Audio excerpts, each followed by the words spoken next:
All right. I appreciate that very much. And I'm very happy to be presenting this important information today. Lots of questions are being asked about Social Security because whenever we have a new administration, there are changes and things related to the government. So today we're just going to talk about Social Security. But before I get into my material, I just want to mention one thing that we've had a number of inquiries about, and that is, have we really seen a delay in the tax filing date? And the answer to that is yes, that has been moved forward.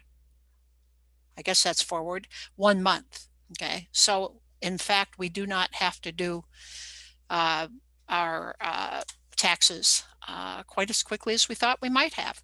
And we're going to talk today about taxes in retirement.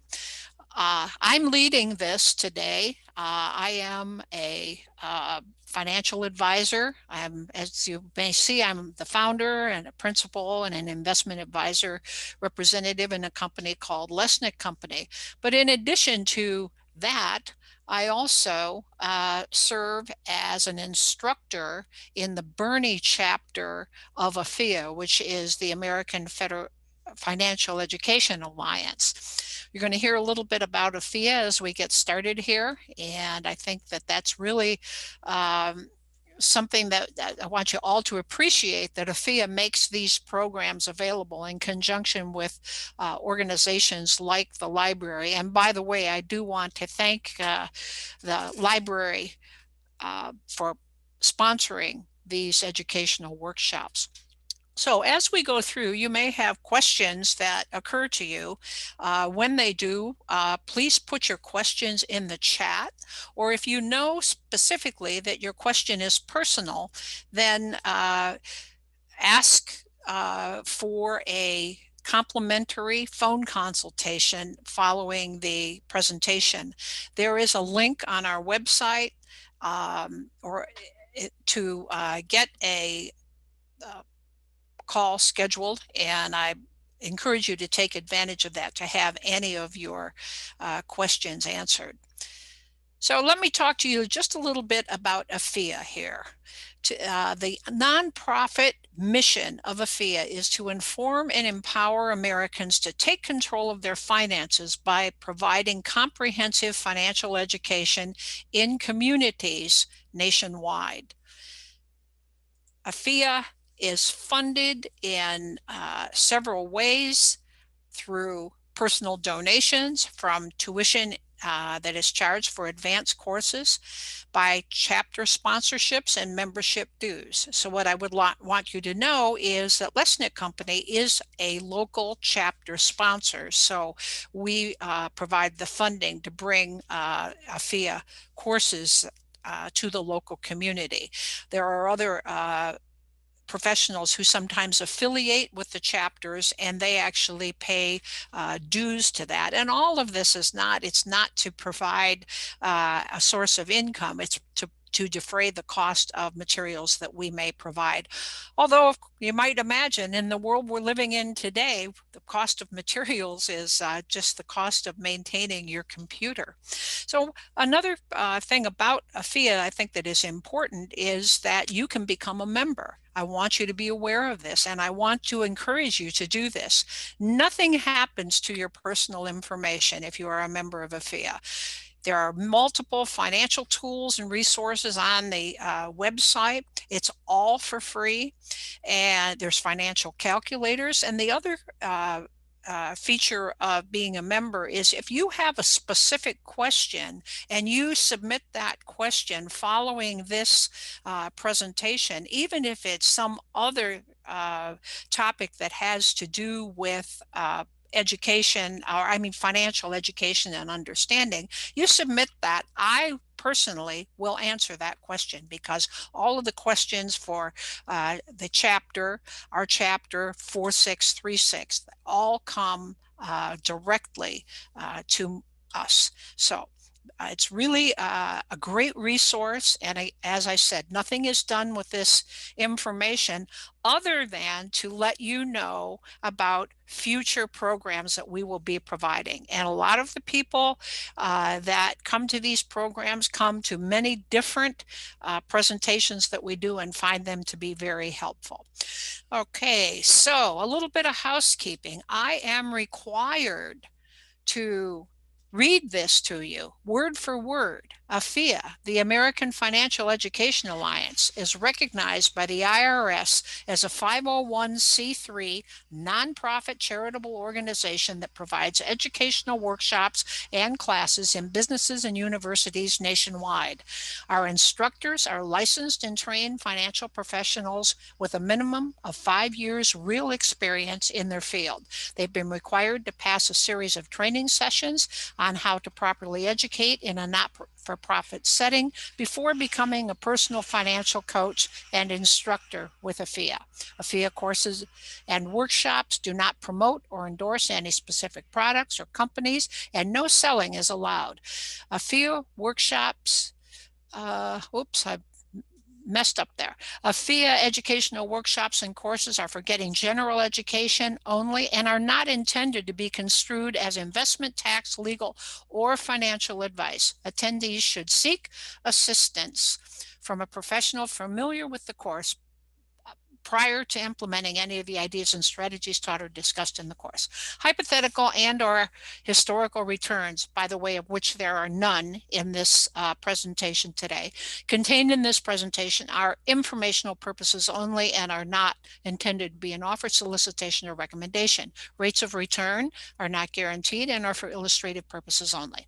Projected rates do not reflect the actual or accepted performance within any example. Past performance does not guarantee future results. The presentation is not intended to be legal or tax advice, and I, the presenter, can only provide information but not advice related to Social Security benefits. Clients should seek guidance from the Social Security Administration regarding their particular situation.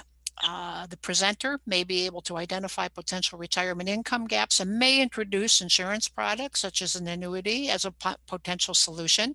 Social Security benefit payout rates can and will change at the sole discretion of the Social Security Administration. For more information, please direct your clients to a local Social Security Administration office, but they're not open, so ssa.gov is where you would need to go if you want to get direct information from the Social Security Administration. And after that, I took a long gulp of water. And so let's move forward and talk about what is Social Security actually to the average earner. Well, Social Security is about 40% of most people's retirement income. 60% of their income will come from other sources like entire retirement plan distributions, annuities, brokerage accounts, IRAs, 401ks, 403bs, and other savings. How complex is Social Security? Okay, well, let's talk about that a little bit. As you see on the slide, it says there are many claiming strategies. There's 81 different age combinations and more than 567 different sets of calculations. I think suffice to say that Social Security can be very complicated. And the most important thing that I want you to understand from this is making the wrong decision could cost you well over $100,000 during your lifetime. As a matter of fact, choosing the wrong retirement strategy often costs hundreds of thousands of dollars. So we just really want to be sure that we have a full understanding of what we're doing before we make that choice with Social Security. So a question that people sometimes ask is, will Social Security be there when I need it? Well, let's talk about that a little bit, because that is certainly, shall we call it, a can that is being kicked down the road. It's being kicked harder and farther as time goes on. And I'll opine in that in just a moment after I give you a few facts. In 2009, the statement was on the Social Security benefit statement that you may have received or that you may have in your possession, and we'll talk about getting those in just a moment.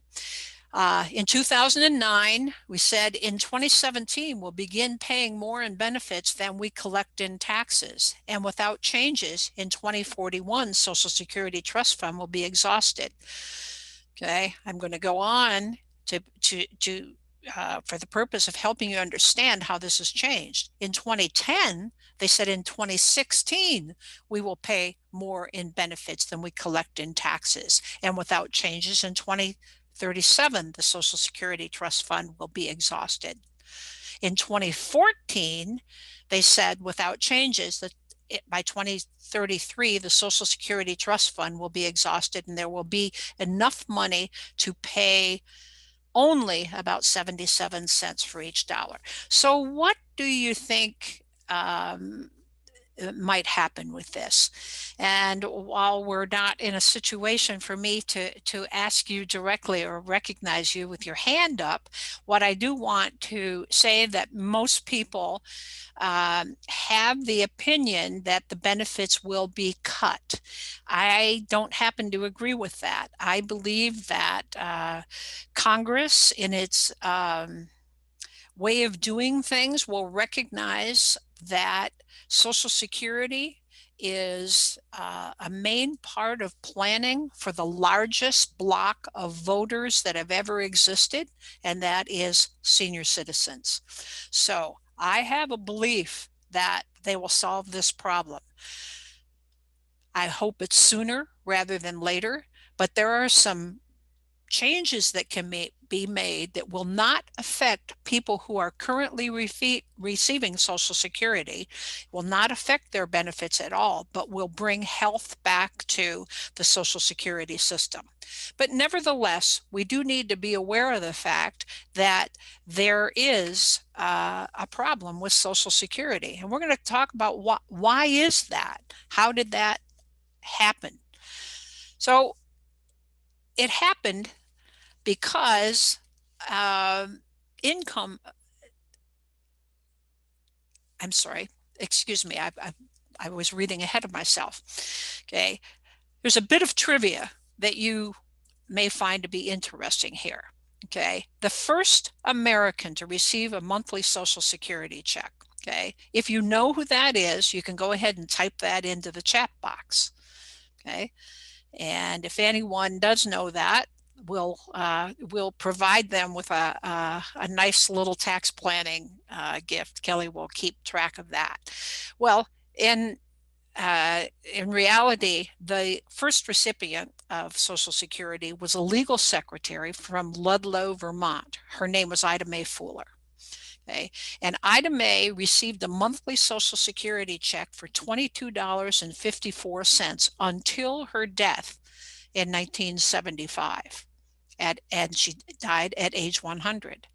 Okay. By the time she retired, she had collected $22,888.92 from Social Security monthly benefits. But she had worked only 3 years and had contributed only $24.75 to the program. So you might begin to see why there is a problem. Okay? When you start receiving your Social Security, there's no end to that until your life ends. And in fact, if you're married, your benefit may be continued for your spouse. Spousal benefits and how they are received is somewhat confusing. Let me just speak to that for a moment. If you're a husband and wife, and let's set up the scenario that we have a husband who is fully employed and has been throughout his working years covered under Social Security. That's what we mean by fully employed when we're talking about Social Security. His wife may not have spent much time in the workforce, maybe no time at all, because she was a stay-at-home mom. So what the situation that we have with that couple is his benefit is, and let's just make it easy for me to divide. Let's say his benefit is $3,000. His spouse has a benefit of $1,500.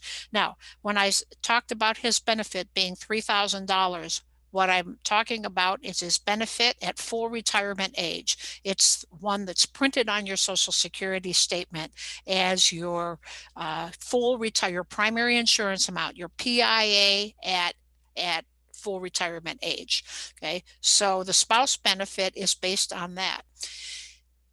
If the primary insured, that is the wage earner, passes away, the spouse benefit goes away and the higher benefit is continued for as long as the survivor lives. So you can see, reflecting back to Ida Mae and what she received, you can see that very often, most often, Social Security pays out much more than was contributed to an individual recipient.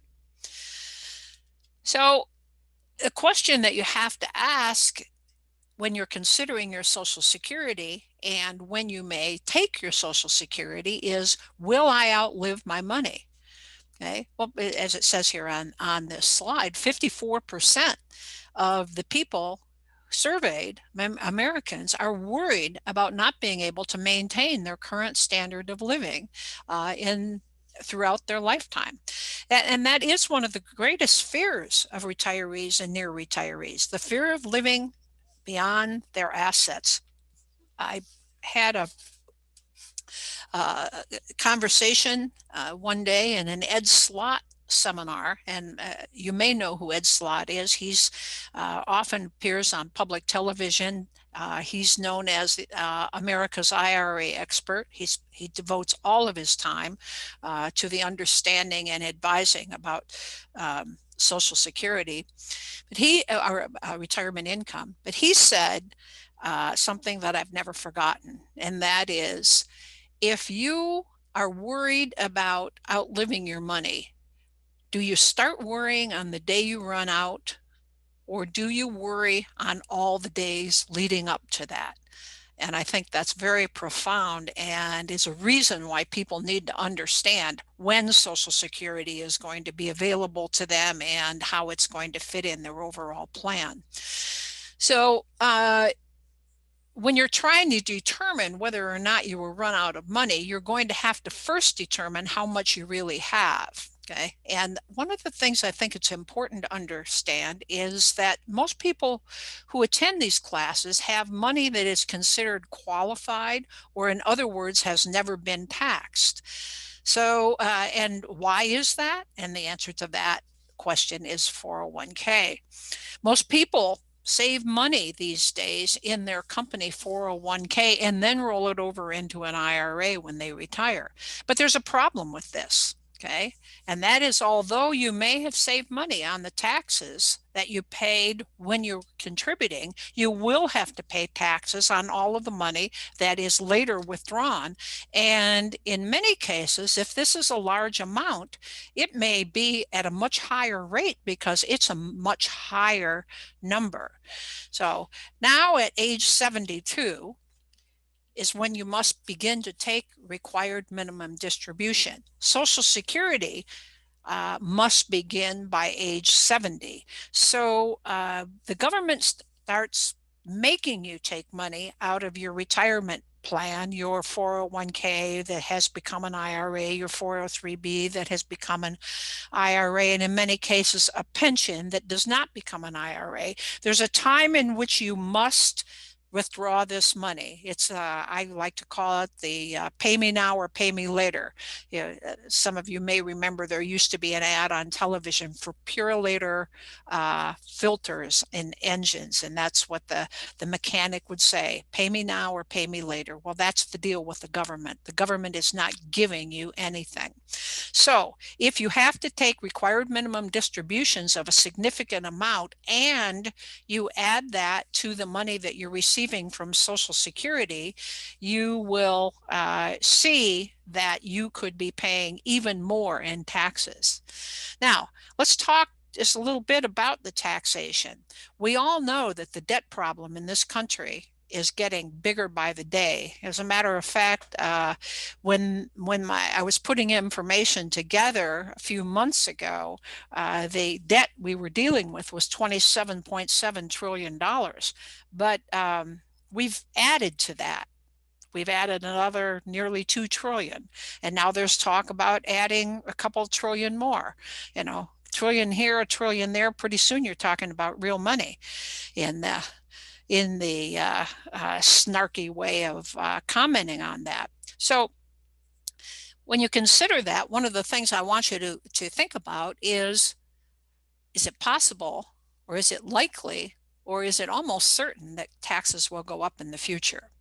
So if you, again, these are all things that need to be considered, and also considered when you're combining your Social Security with other sources of income that you may have in retirement.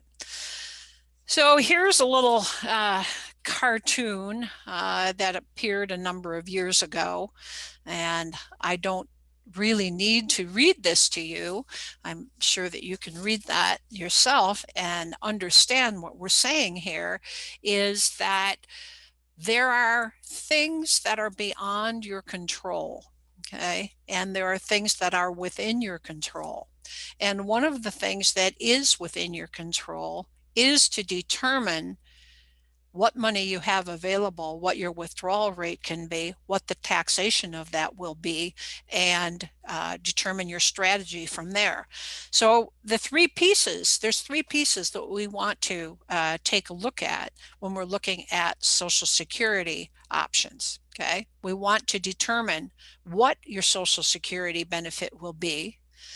Okay, we want to understand what options are available to you, and then we want to understand about maximizing your lifetime benefit.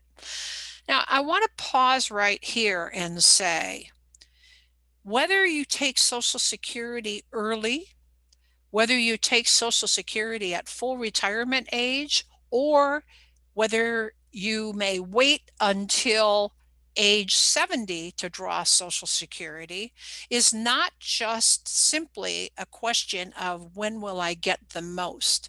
It's really what timing fits best into my retirement income planning.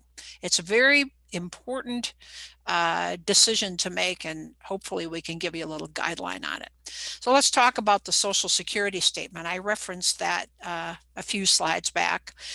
This is what the Social Security statement looks like. They used to be sent out with regularity. They are no longer sent out with regularity, and I think that the Social Security Administration is trying to make the move toward not sending them out at all, but I'm not sure that they'll be successful in that, because there are a number of people who do not have computer access, who need to know about Social Security, or they don't have printer access. So they're not seeing their Social Security statement in a tangible, hold in your hand form. And to many people, that's important.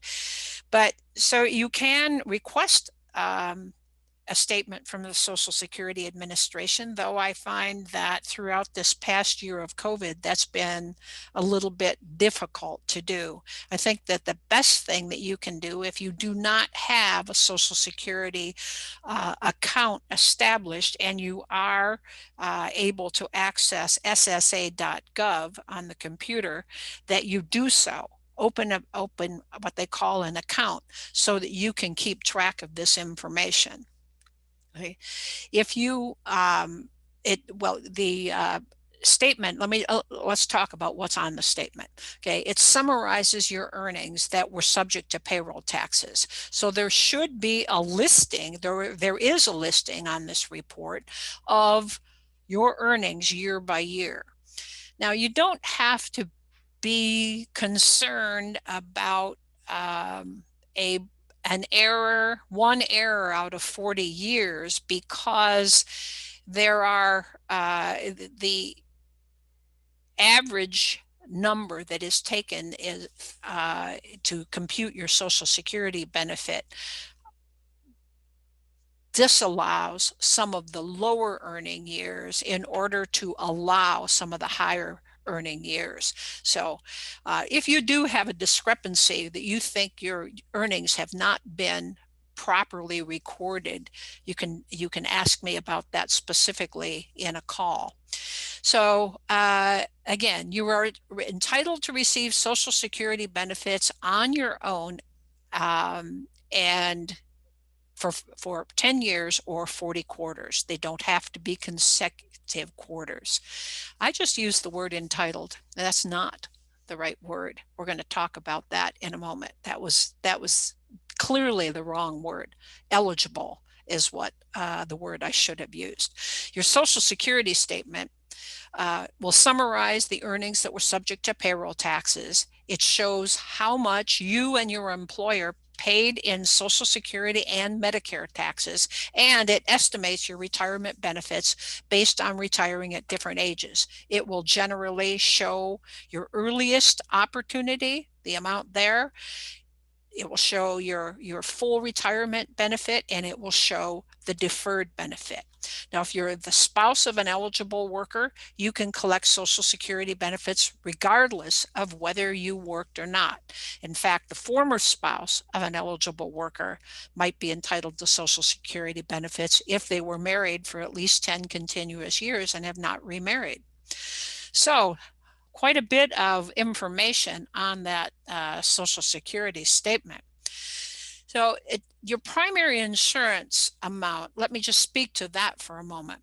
That's the amount on which all of your benefits are based, and it is determined by the average of the highest 35 years of indexed earnings in which you paid payroll taxes. That's why I said if there's a mistake in earlier years, it's likely not relevant. If you were employed less than 35 years, or you worked part-time, or you had long periods of unemployment, the years in which you had low or zero earnings will be averaged into your calculation, and it might actually lower the total benefit that is available to you. So let's take a little look at the Social Security statement that we're seeing here. Okay, as I said, it's showing the benefits that were subject to payroll taxes, and the noteworthy notice that I put in here is I want to be sure that you understand how the Social Security benefit is determined. Okay, so you may have received your Social Security in the mail, as I mentioned a little earlier, and I've got to tell you, there's almost no rhyme nor reason to this. Okay, they're telling us now that they don't mail them. Well, some people say they get them. They say they're no longer being sent to all workers, but if you are 60 and older and you're not yet receiving a Social Security benefit statement, then you should receive one soon.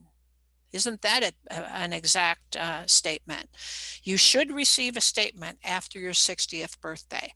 I really encourage you, if you're able to do so, open the account and SSA.gov. It's pretty simple to do. And you can, it says here that you can view your statement online after you establish your account. That's the best way to get the up-to-date information. And it'll be helpful to you once you start receiving your Social Security benefits, because you will be able to review your Social Security and Medicare benefits, update your address, change your direct deposit data at any time, and also understand if there are changes in your benefit, because even if you continue to work beyond Social Security eligibility date, you are building your benefit. Even when you are receiving benefits, you can build your benefit by adding more years of earnings. So let's talk about some of the subjects we're going to cover now that are specific to Social Security. We're going to talk about eligible versus entitled. We're also going to talk about a very important subject, and that is WEP and GPO. We're going to go into the details of that, and that is specifically addressing people who have worked in non-covered occupations, school teachers, people who work for various government entities, and how they are affected, especially when they have a spouse that has been covered under Social Security throughout their working career. We'll talk about cost of living adjustments, claiming age, working after making your claim, taxation of benefits, spousal benefits, and common claiming strategies. Okay, so I think that all of those are topics that are brought up to us all the time, and I'm glad Afia has put them in the curriculum. Let's talk first of all about where I made the mistake a few moments ago. An eligible worker is one who has accumulated the minimum number of credits of work for Social Security benefits and is 62 years old. And entitled, and I know there are a lot of people who rankle at the sound of entitled because the gut reaction is, what do you mean entitled? I work for this. Well, I understand that. Entitled here is just simply a definition used to say this is someone who has applied for benefits, whether or not they are receiving the benefits or have suspended them. So those are important. And again, I want to go back to eligible and say that the spouse of a person who is eligible for Social Security, having no quarters or less than 40 quarters into the system, will still be eligible for a benefit. Okay. Again, it's important to differentiate between those two terms. Let's talk about WEP and GPO. Okay. WEP, or the windfall elimination provision, reduces your benefit if you receive a pension from a federal, state, or local government based on work where Social Security taxes were not taken out of your pay. I know you can read, but I read that directly because it's very important that we get clarity on that. Okay. There's a modified, if you worked in a traditional employer long enough to qualify for Social Security, so let's say maybe you worked 12 years and then you became, while you were a stay-at-home mom, you studied and became a teacher. Then there's a modified formula that will be used to calculate your benefit amount. It will result in a lower Social Security benefit than you would otherwise receive if you are receiving a pension from a public entity. GPO, on the other hand, is a little different. This states that if you receive a pension from a federal, state, or local government based on work where you did not pay Social Security taxes, your Social Security spouses or widowers benefit may be reduced. So you worked your entire career as a teacher. You're entitled to state teachers retirement, whichever state you might be. In California, it's called CalSTRS. Okay.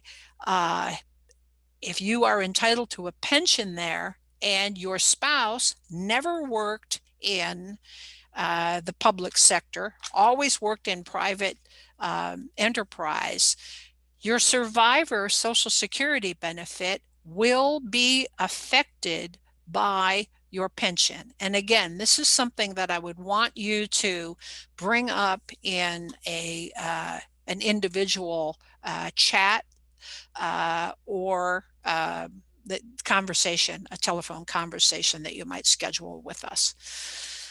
Okay, so let's talk about the next thing that is important to know about Social Security, and that is the cost of living adjustment. Now, the Social Security Administration says when you're figuring your Social Security benefits, you should assume a 2% cost of living adjustment. In some places, they say 2.7%. They sort of like that and they tout that. I'm not feeling quite that confident about it, because some years the increases have been higher than others, and some years there's no increase at all. Now, Social Security Administration will tell you historically it's averaged about 3.63% each year. But you're not going to live the historical average. You're going to live from the day you claim going forward. So when we do Social Security benefit calculations, we use a 1.5% calculation, because I would much rather tell someone that they are going to receive, let's just say $1,000, and they call and say, guess what? I got $1,010. Well, that's great. On the other hand, if I told you I thought you were going to get $1,020 and you only got $1,010, you'd be wondering what went wrong. So we want to err on the side of caution always. So it is a complicated calculation, and we have a software program available, and we can assist you with this calculation. And I think everybody should have that Social Security analysis in their files. It's very important, and I think it's one of the most important things that we do for our clients, and it's a starting point for your retirement planning. Okay, so now let's talk about claiming ages. Okay. The earliest claiming age is age 62, okay? That's the minimum time in which you can file for a Social Security benefit. Full retirement age, if you were born between 1943 and 1959, is 66. If you were born in 1960 or later, it's 67. At this point in time, the latest age to claim Social Security benefits is 70. If you wait until 72, you will have lost 18 months of benefit, because if you can only go back 6 months. You cannot reclaim that was available to you any further back than 6 months. So it's important to know that, but I want to mention something while you're looking at this information. The solution to the Social Security dilemma and running out of money is in solving the full retirement age. It used to be 65. As a matter of fact, some of you may be saying, gee, I thought it was 65. Medicare eligibility is age 65, but full retirement age has been pushed out a little bit to age 67. The solution to fixing it, shall we say, on a permanent basis, although permanent, I don't know what permanent really means, but on a long-term basis, is making full retirement age 70. Now, that may seem a little dramatic at this point in time, but I think that is where things will need to be headed in order to keep Social Security solvent. Okay? So these ages are important because they affect much of your entitled benefit that you will receive and when. Okay, so it references a workbook here. If we were sitting face to face in a room, you would all be looking at a workbook, but we're not. So let's move to the next topic, and that is, what are the pros and cons of collecting at various ages? If you are claiming your benefits at age 62, you would have a permanent reduction in your benefit of 25 to 30%, depending on the year in which you were born. Okay. And you may be subjected to a reduction penalty if you are employed. And we'll talk a little bit more about that as we move forward. If you choose to wait until your full retirement age at 66 or 67, you'll get 100% of your primary insurance amount, PIA, okay? And that would not be penalized if you work.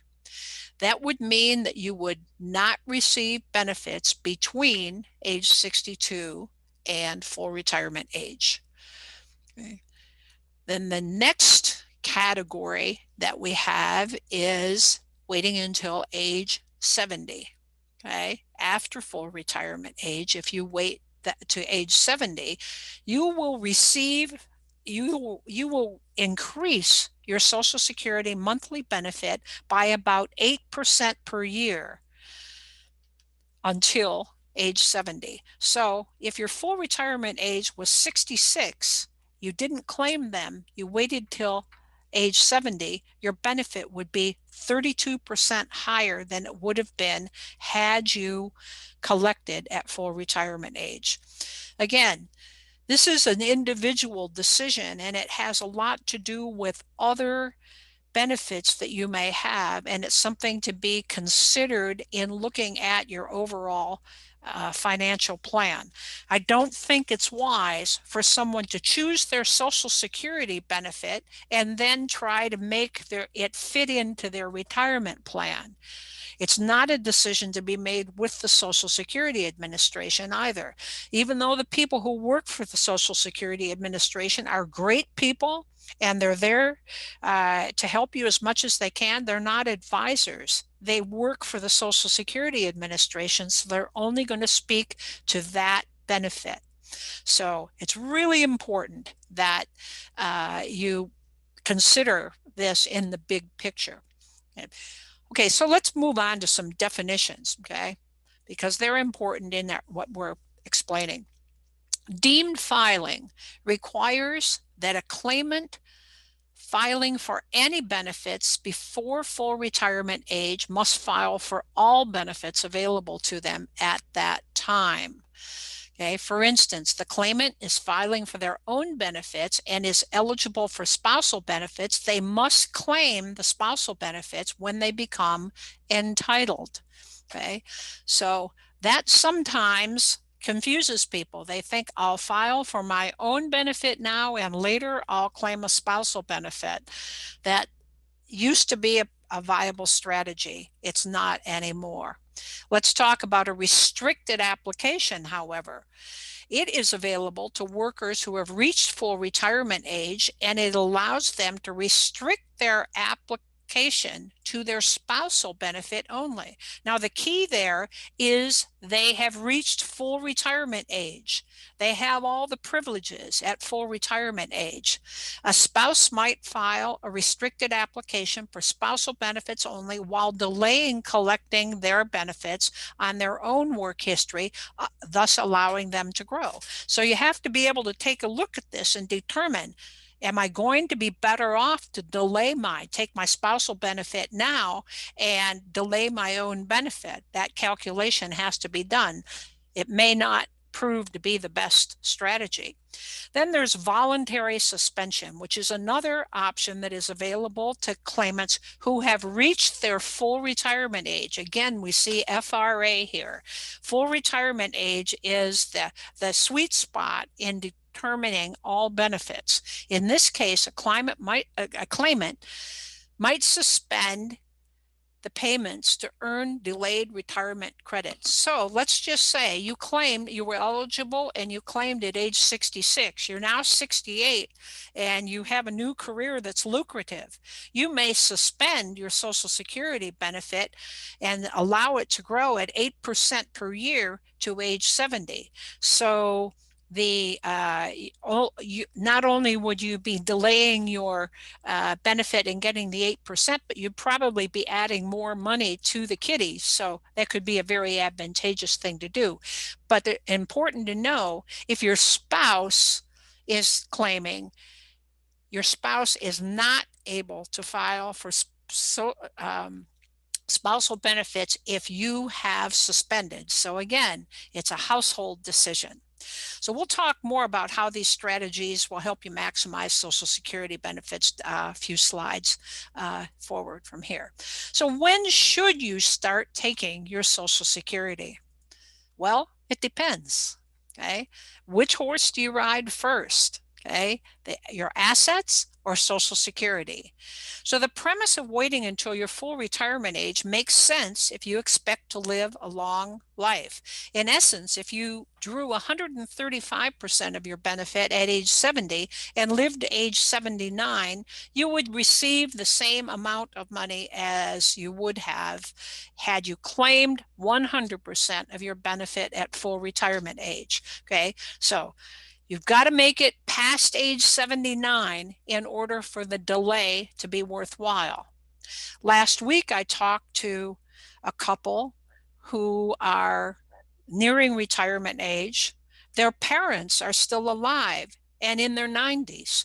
So they need to be thinking about one of them at least living a very long life, and that should come into consideration when they're doing their planning.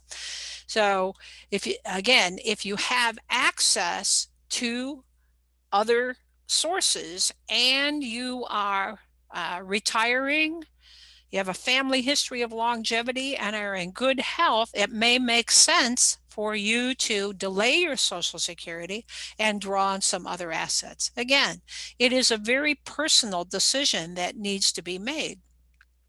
So one of the compelling reasons not to wait, by the way, is if you're not in good health or if your life expectancy is less than most people, then by all means, start taking your benefit. As a matter of fact, in some cases, people have taken early benefit because of a catastrophic diagnosis that they've received. So, and financial needs are another compelling reason. Sometimes people just simply need the money to support themselves because of a period of misfortune in many ways. So it's critical to determine the break-even point, to determine at what age you should take your benefit and what waiting will do for you. And the Social Security analysis that we have available will answer that question. Now, another element to consider is the tax consequences of taking a smaller Social Security benefit and more from other taxable income sources. Now, that kind of crosses over into taxes in retirement, which is another program that we present with the library.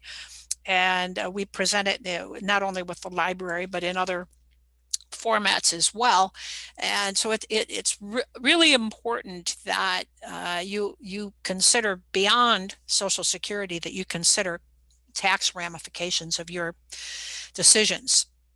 You need to understand how all of these things will affect you in retirement. So it comes down to which horse do you ride first? Well, you need to analyze all of the possible scenarios in order to make the best decision as to which money you should access first in retirement.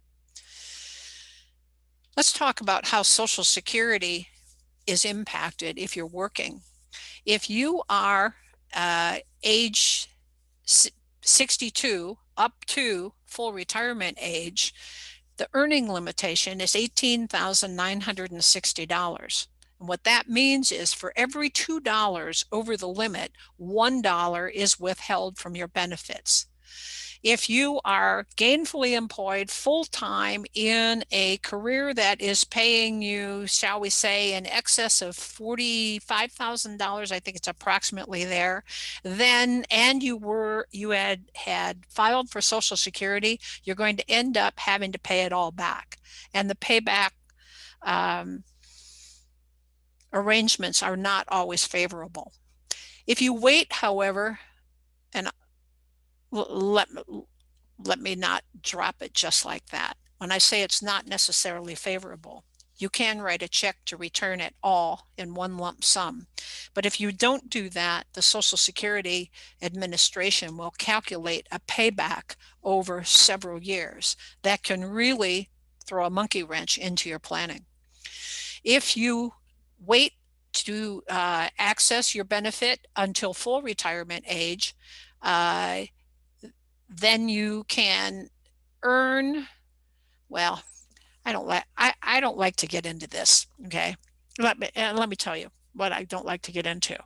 This full retirement age here is talking about you turning full retirement age in the midst of a year in which you reached full retirement age, or you started claiming.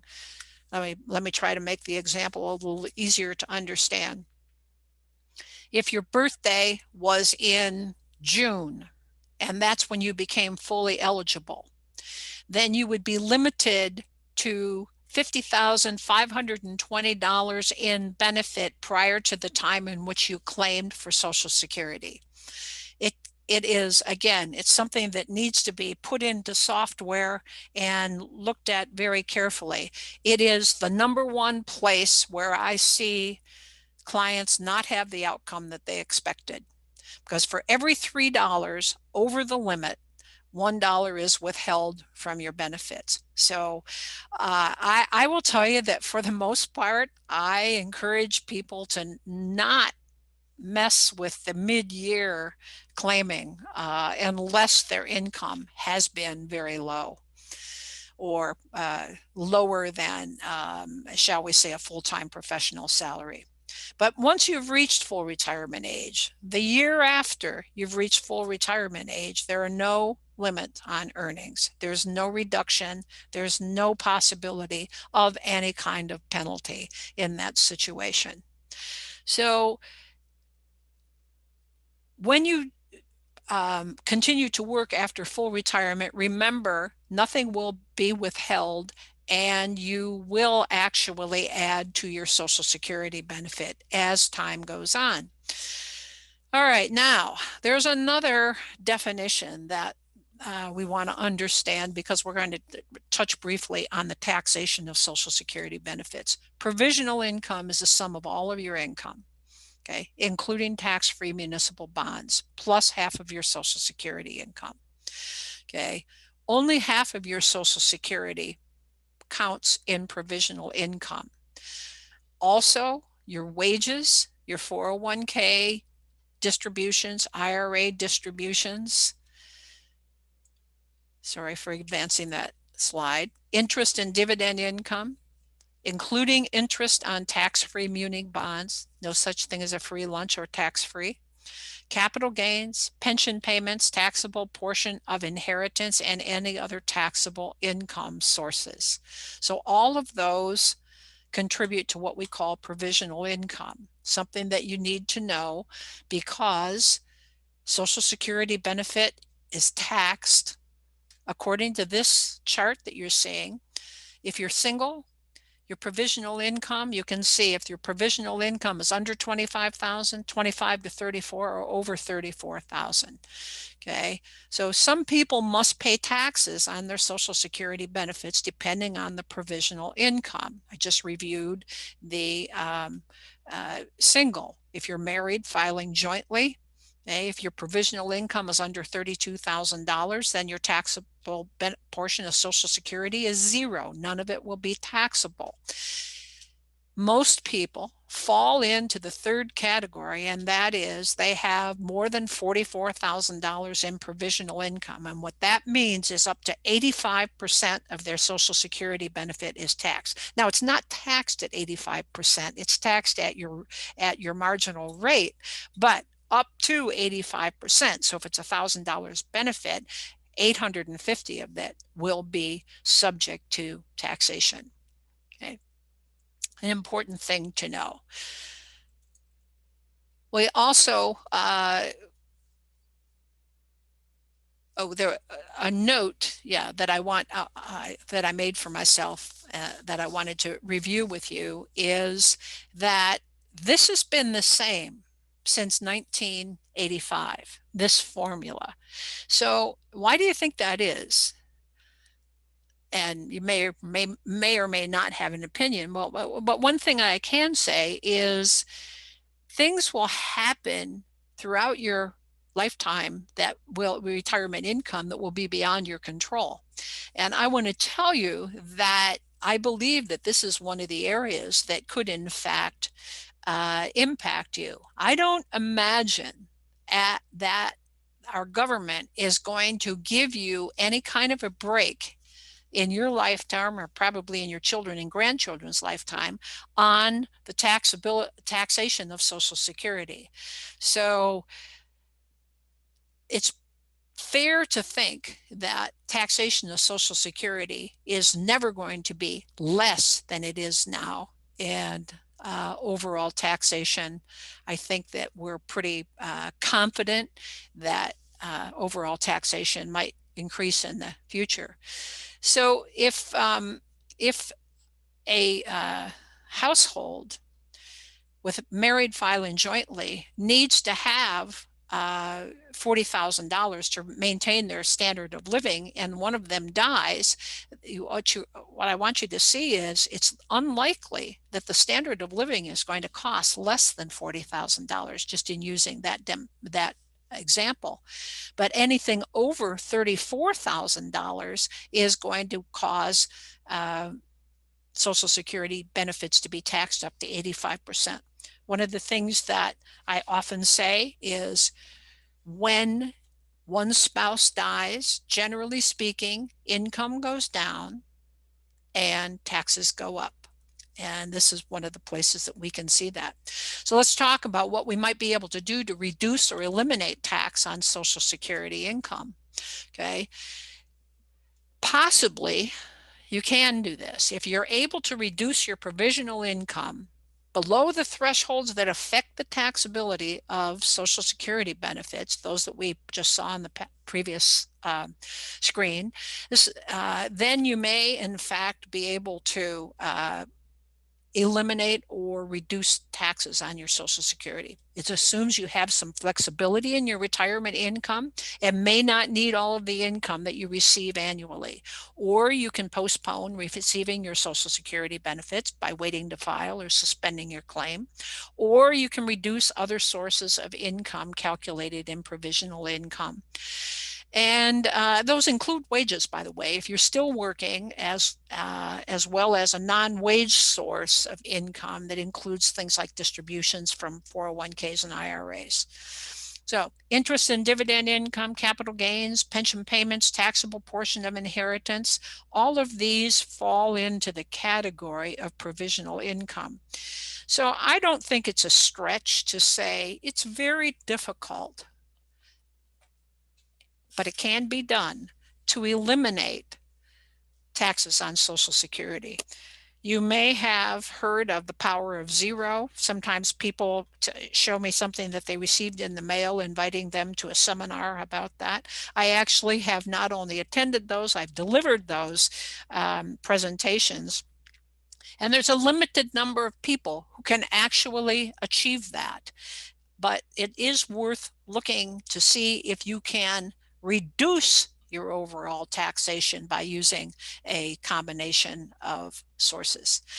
So let's move on and talk about a few more important things, okay?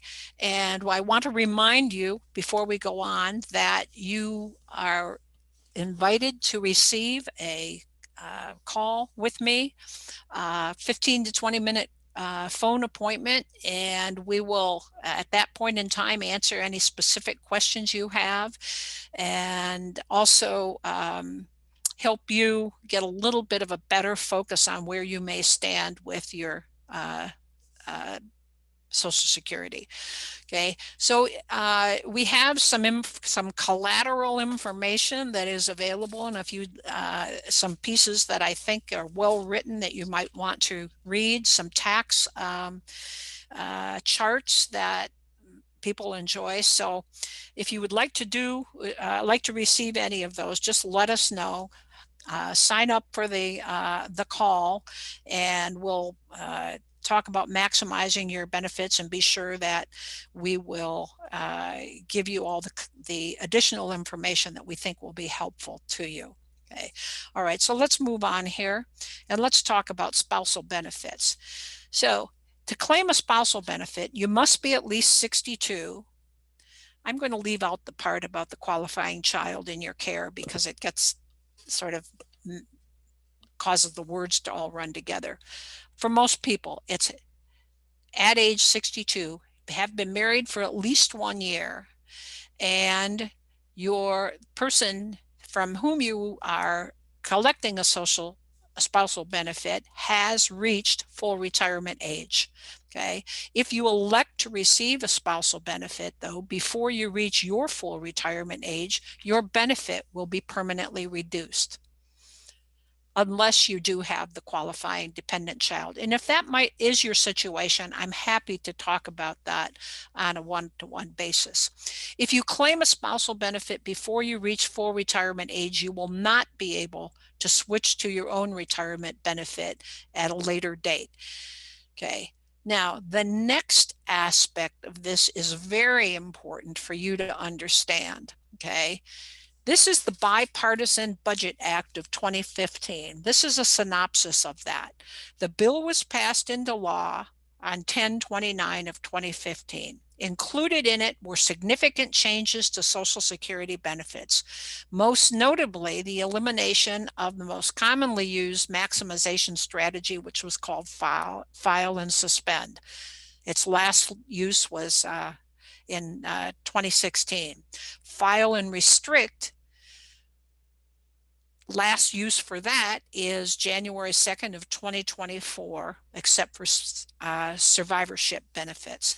A detailed list of the changes, it says here, can be found in the appendix of the workbook on page 21. Well, if you would like to see the detailed list of this, just let us know that in the chat, and we will be more than happy to provide you with that. So let's talk about benefits in the event of divorce. You may be entitled to Social Security benefits if you are 62 years old, you were married to the person whose benefit we're looking at for 10 continuous years, you are currently unmarried, and your ex-spouse is entitled. Remember, entitled means has filed for benefit.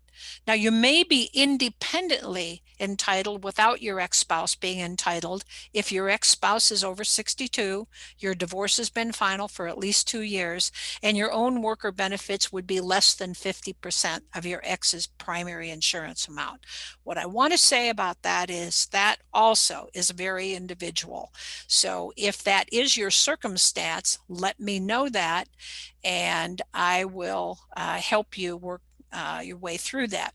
If your ex-spouse is living and all of the caveats are met, you may be eligible for up to 50% of your former spouse's PIA if you file your claim before but remember, if you file your claim before full retirement age, your benefit will be reduced. So we need to look at that very carefully. Now, you do not need to have all of the information on your ex-spouse's life as it is now. Okay, you don't need to know where they are. You don't need to know if they are currently married. So again, if that's your circumstance, let's talk about it privately. If your ex-spouse is deceased and you were married for 10 or more continuous years, have not remarried, are eligible to you're eligible to receive survivor benefits starting at age 60. But again, if you're less than full retirement age, it may be reduced. Now, if you are receiving survivor benefits and you are marrying after the age, someone else after the age of 60, it will not affect your survivor benefits. So that gets a little bit complicated, doesn't it? Let's talk a little bit more about survivor benefits. Okay, again, I want to review this because so many people ask the questions. If you're a widow or a widower, you're eligible to collect either your own benefit or 100% of your deceased spouse's benefit, whichever is greater. If you are 60 years old, you were married for at least 9 months or 10 years if you were divorced, and you remain unmarried after age 60. It again refers to the Bipartisan Budget Act that was passed in 2015. There were no changes to survivor benefits. Widows can still restrict to only widow or retirement benefits and later switch to their own benefit. And deemed filing does not apply to survivor benefits. Okay, let's move on. Let's talk about maximizing lifetime and survivor benefits. Okay, people are living longer. We all know that. Okay, I don't think that that's anything that's a surprise to anyone who's listening here. Just think about the oldest person that you know.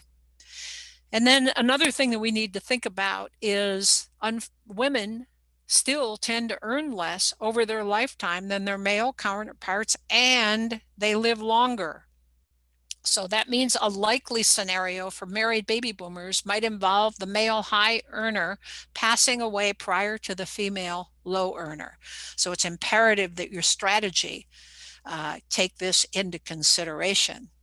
So how long will you live? Well, I don't know how long you will live. And in most cases, you don't know how long you will live. But what we really need to think about is that you may live a long time. So let's consider that.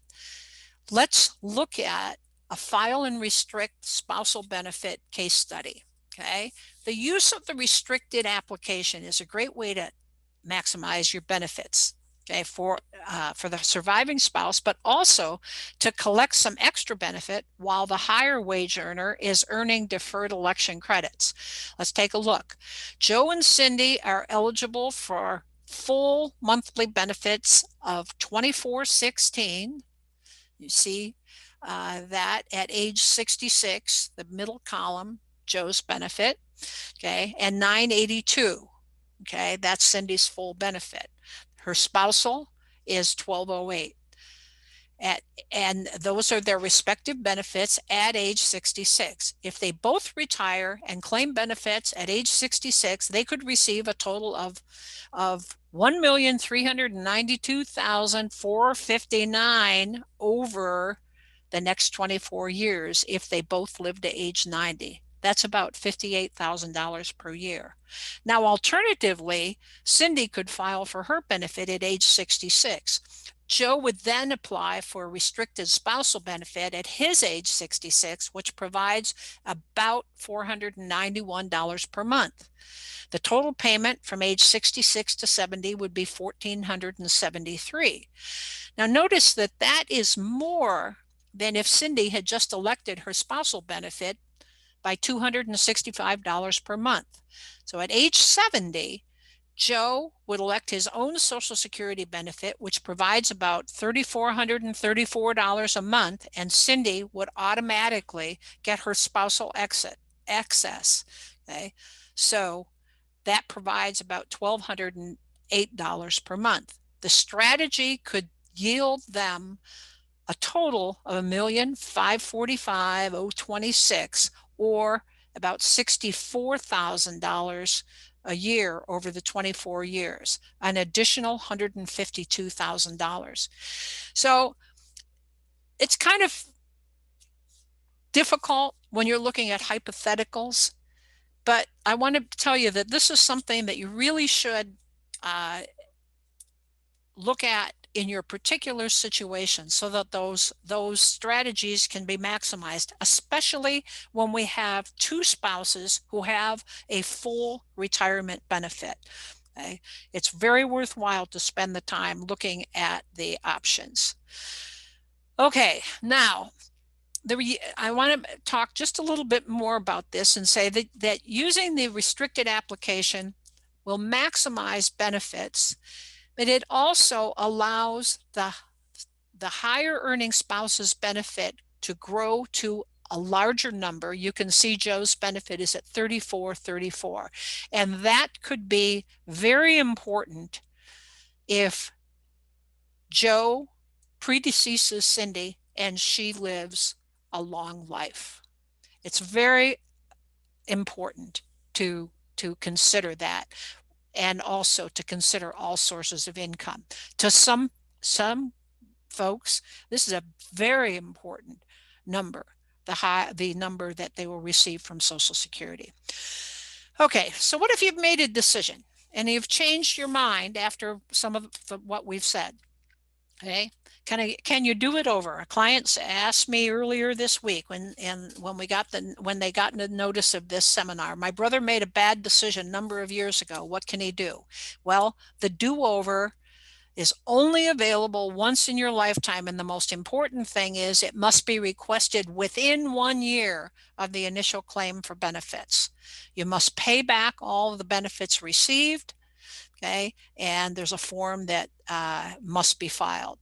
So If you say, oh, shoot, I did the wrong thing and it's been longer than a year, well, you're not going to be able to change your Social Security benefit. Okay. You may need to be looking at some other things. Okay. Other ways to manage your income and manage your retirement income. But what about start, stop, and restart? Sometimes we're talking to people, they say, well, I started taking my Social Security and now I'm kind of stuck. Well, you can't change it, but you can suspend it. If you're full retirement age, you can restart your benefits at any time. Your suspended benefits will grow by 8% per year.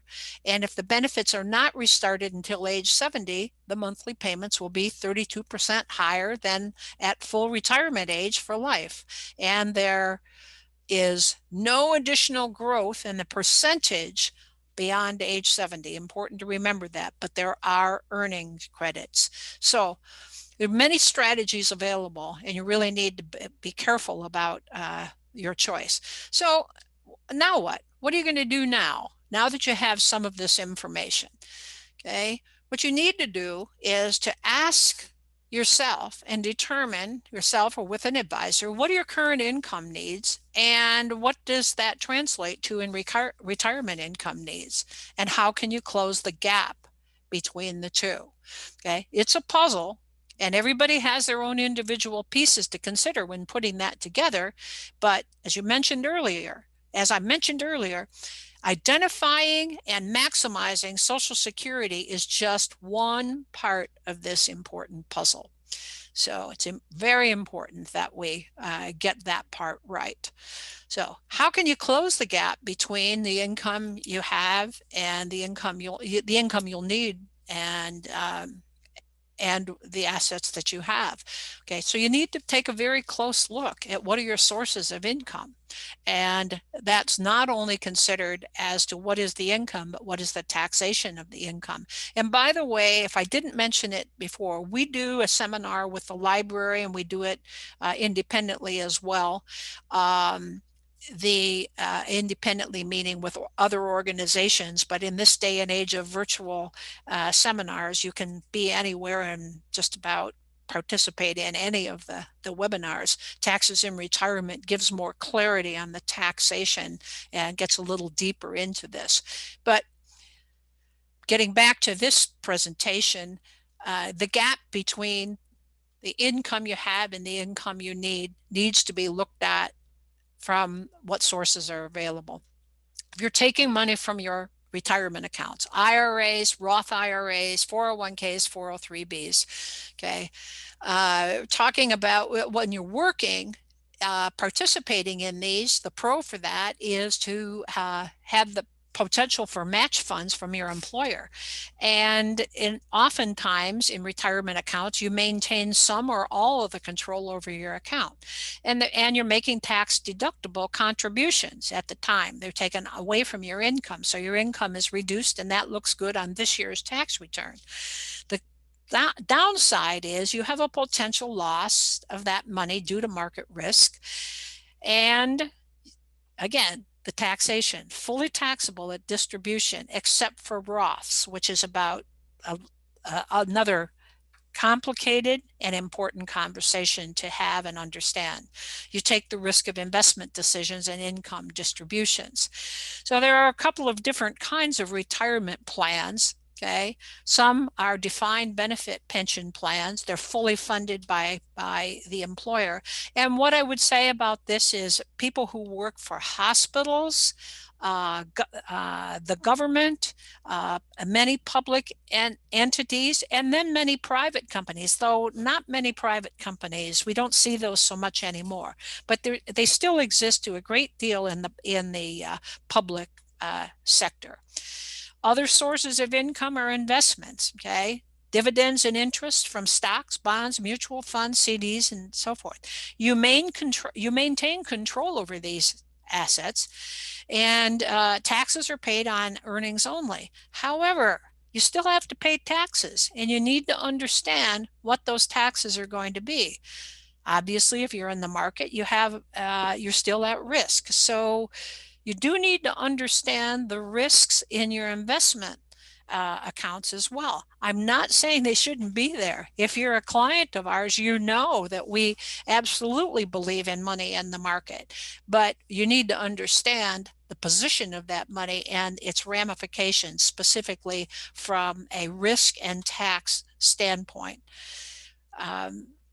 We utilize a bucket theory that I'm not going to get into today, but if you schedule a call and want to know what we mean by bucket plan, I'm happy to share that with you. Okay. There are also annuities. Now, your pension that you receive is in effect an annuity. Social Security is in effect an annuity. An annuity is, if it's in some of those that I mentioned, it's probably fixed, it's likely immediate, and it may or may not have a cost of living adjustment. There are variable annuities, there are indexed annuities, there are fixed annuities. By the way, if you win the lottery, they will purchase an annuity to pay you out. So annuities, often misunderstood, very important to understand what annuities are and how they affect your long term. You maintain control over an annuity when you own it individually. If it's non-qualified, there's tax deferral on earnings and no mandatory distributions. However, you do pay taxes on the earnings when you withdraw. There is a potential for guaranteed principal, growth, and lifetime income. But the cons to annuities is that you have to understand that they're long-term commitments. And making that decision, you need to be absolutely sure that they fit properly into your financial plan. Another income source is permanent life insurance. Sometimes people come to us and they say, I have a whole life policy and it's got X number of dollars in it and I was thinking of cashing it in. Well, it might be a source of retirement income. So you want to be sure that you don't make those decisions hastily. You need to know the difference. You need to understand what you've got. Do you have whole life? Do you have index universal life? Do you have term life? Now, there's many pros to life insurance. And I hate to make this statement because it can be misinterpreted, but it could be viewed under the right circumstances as the perfect investment, because once you invest in life insurance, and I really shouldn't say invest, once you purchase life insurance and put money into it, the taxation is gone. You're using after-tax dollars and there's no more taxation. You can take income tax-free loans and withdrawals up to the basis. After that, you can take loans from the contract that have no repayment requirement. There's no penalties for easy early access. So if you have a life insurance policy with significant value, then you need to have that looked at as part of your retirement income strategy. Of course, the cons of this is it takes a plan time to be valuable. It takes time to get your plan up and running. So it may not be something that is doable for you, but in many cases, it's a great solution for many reasons. Okay, so what can you do? All right, you need to work now to prepare for a comfortable retirement. So remember that you are entitled to a free consultation session to get more personalized information and answer questions. If you'd like to take advantage of that, okay, then please enter that in the chat. You will have the opportunity to, well, I'm not, I'm not the one who does this, so I'm not going to say exactly how this is done, but you'll get a call scheduled, and just simply responding will allow that to happen. Okay, so again, your Social Security statement is the most important thing that you should have available to you. Have accessed that information from ssa.gov in order for me to be able to answer questions for you in an individual call. So Afia wants you to know that you can follow them on social media. Okay, and that's not Lesnick Company or Nan Lesnick social media connections. That's all to do with Afia. Okay, and again, I want to thank Afia for providing us as instructors with great material, and also to the library for providing us the opportunity to present this. So if this information was valuable, please let us know in the comments, give us comments, and also we want to pass that information on to the library. The library is very, very proactive in getting good information to people, financial information on our situation. The next program that we will do in cooperation with the library, by the way, is on Medicare. But I know that the library works hard, especially in this tough time, to provide people with meaningful content. So I invite you to enter your questions and schedule a time to meet and have all of your questions answered.